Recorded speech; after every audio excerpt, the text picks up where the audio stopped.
दोस्तों नमस्कार, मैं अनुराग गर्ग फरीदाबाद प्राइम न्यूज से। दोस्तों, फरीदाबाद शहर कहीं ना कहीं धरनों का एक बहुत बड़ा शहर बनता जा रहा है। धरने शहर में कई जगह चल रहे हैं। कल जब जैसा कि हमने बताया था, बल्लभगढ़ में धरना, यहाँ सेक्टर 12 में धरना और नहर पार धरना, और ऐसा ही धरना एक चल रहा है सेक्टर 12 में। और हमारे साथ मौजूद है विनीत जी। विनीत जी नमस्कार। नमस्कार भाई साहब। विनीत जी, आपका ये पार्ट 2 है धरने का। इस धरने की क्या वजह है?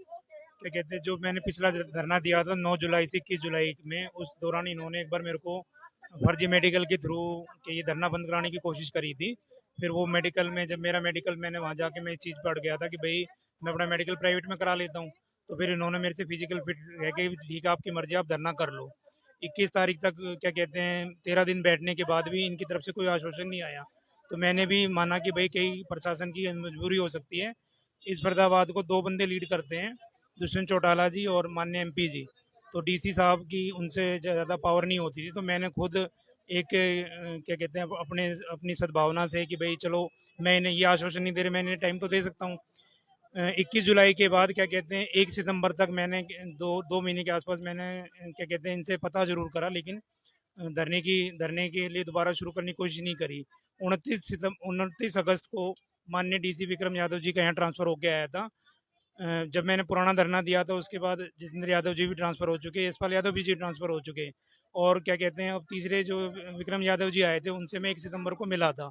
जब मैं उनसे 1 सितंबर को मिला था, मैंने उनसे यही कहा था कि सर, मैं 13 तारीख से धरना दोबारा शुरू करूँगा, और 12 तारीख तक भाई आप कार्रवाई करनी है। डीसी चाहे जो, क्या कहते हैं, ये मुद्दा कई बार भी उठाया कि पिछले 8 साल से एक बार ग्रीवेंस की मीटिंग में मैं खुद गया हुआ था।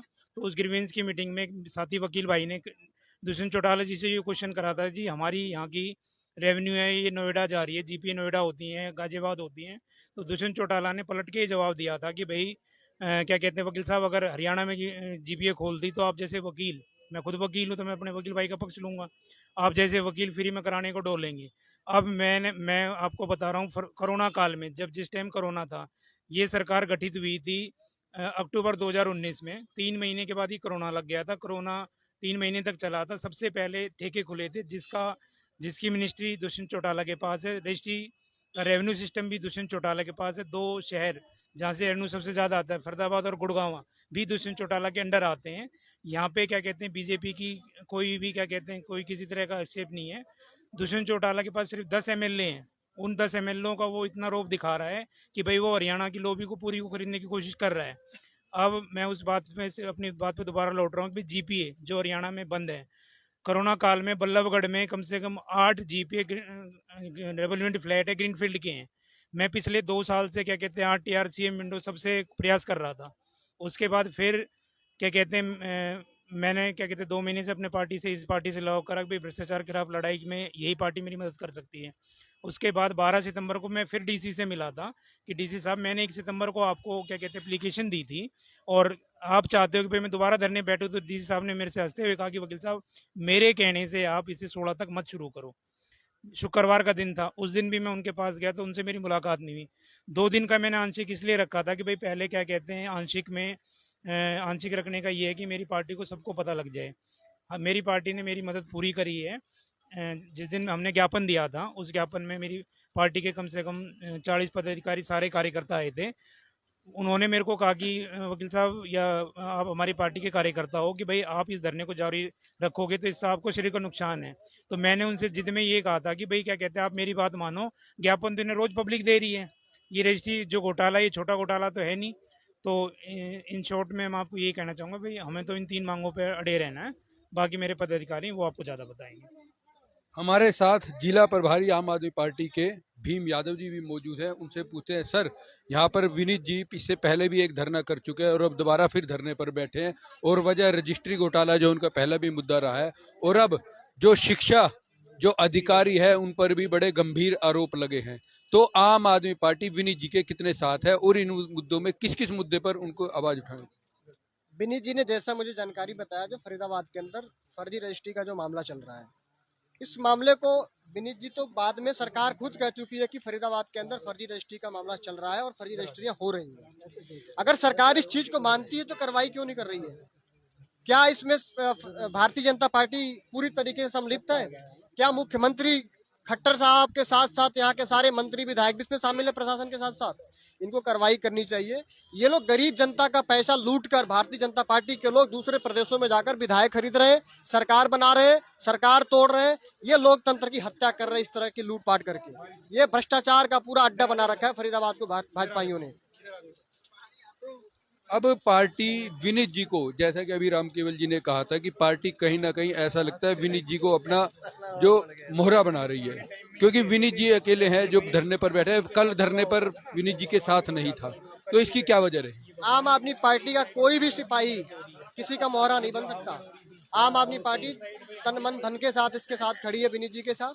आज हम लोग इतने भारी संख्या में, इतनी भारी बारिश के बावजूद भी हम यहाँ पहुंचे हैं। ये जिस स्तर तक लड़ाई लड़ना चाहते हैं आम आदमी पार्टी उस स्तर तक इनके साथ खड़ी है। लेकिन भारतीय जनता पार्टी का जो भ्रष्टाचार है इसको हम फरीदाबाद से, हरियाणा से खत्म करके रहेंगे। तो क्या आने वाले समय में भी पार्टी विनीत जी के साथ ऐसे ही?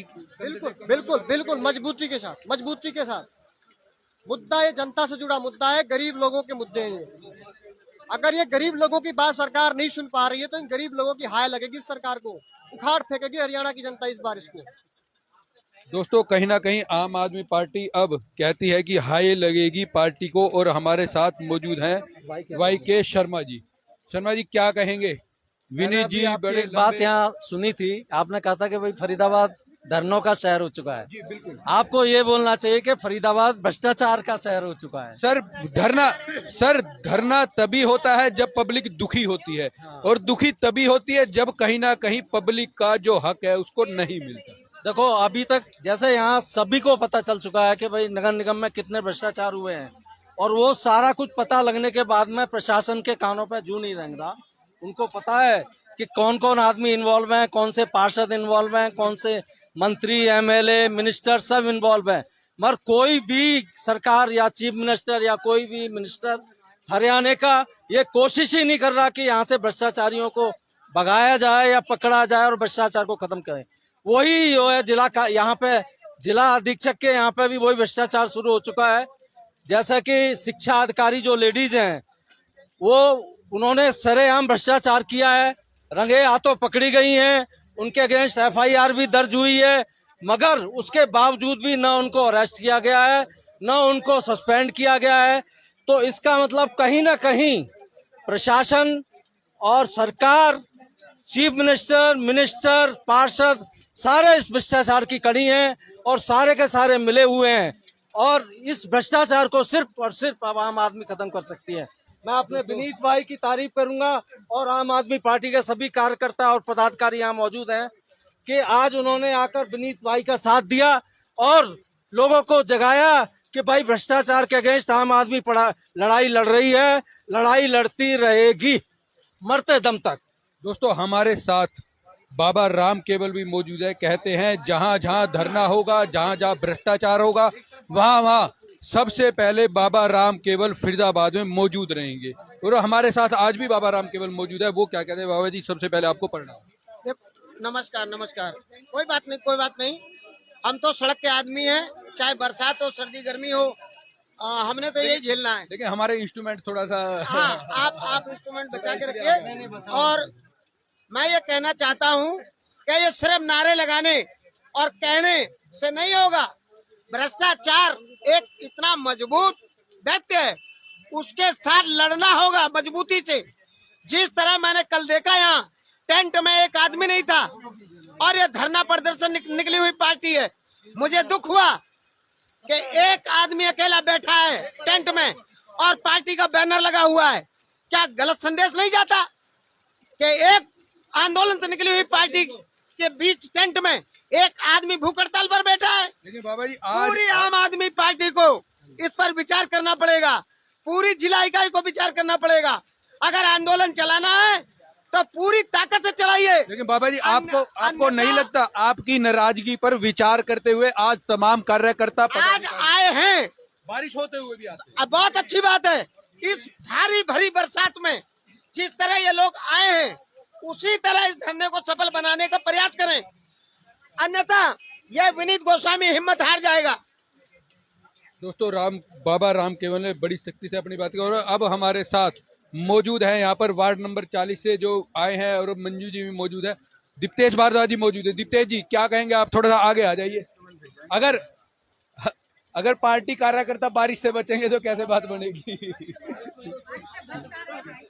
जी क्या कहेंगे दीप्तेश जी, आज आप सबसे पहले बात धरने तो पर मैं एक बड़ा धरने विनीत गोस्वामी जी को बहुत बहुत धन्यवाद कहना चाहता हूँ कि इन्होंने अनशन पे बैठा और ये सच के मुद्दा पे चल रहे हैं।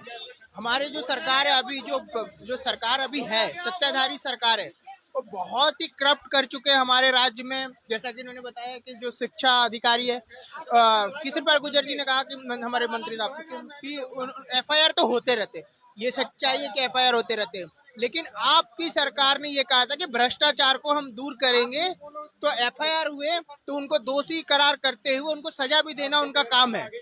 एफआईआर जी, लेकिन मंत्री जी अक्सर पहले भी कह चुके हैं, पहले भी एक केस ऐसा ही हुआ था शहर में, उन्होंने कहा था एफआईआर तो किसी के भी खिलाफ हो जाती है, एफआईआर का मतलब कोई दोषी होना नहीं है। और यहाँ भी एफआईआर हो गई है, लेकिन जो आरोपी है वो अपनी सीट पर है, तो उसकी जांच कैसे होगी? देखिए, एफआईआर होने का मतलब ये होता है कि पुलिस उनकी जांच करे और जांच जब तक ना हो उनको निलंबित किया जाता है, ताकि वो सरकारी दफ्तर में बैठी हुई है, लेकिन उनको निलंबित नहीं किया गया। बिना निलंबित किए गए आज भी वो अपने सीट पे बैठे अपने कार्य कर रही हैं और ऑर्डर कर रही हैं। तो क्या उनकी जांच चल रही है? अगर जांच चल रही है तो हमारे जो राज्य मंत्री हैं सेंट्रल में, उनको आना चाहिए और जांच अधिकारियों के साथ मिलके जांच का ब्यौरा देना चाहिए कि जी इनके खिलाफ ये जांच चल रही है, ये प्रूफ मिला है इनकी गलती का, ये नहीं है गलती। तो क्या आने वाले समय भी आप विनीत जी का ऐसे साथ देते रहे? क्योंकि जैसे अभी बाबा नाराजगी जता चुके हैं, यहाँ पर आम आदमी पार्टी कहीं ना कहीं कल बिल्कुल गैर मौजूद थी।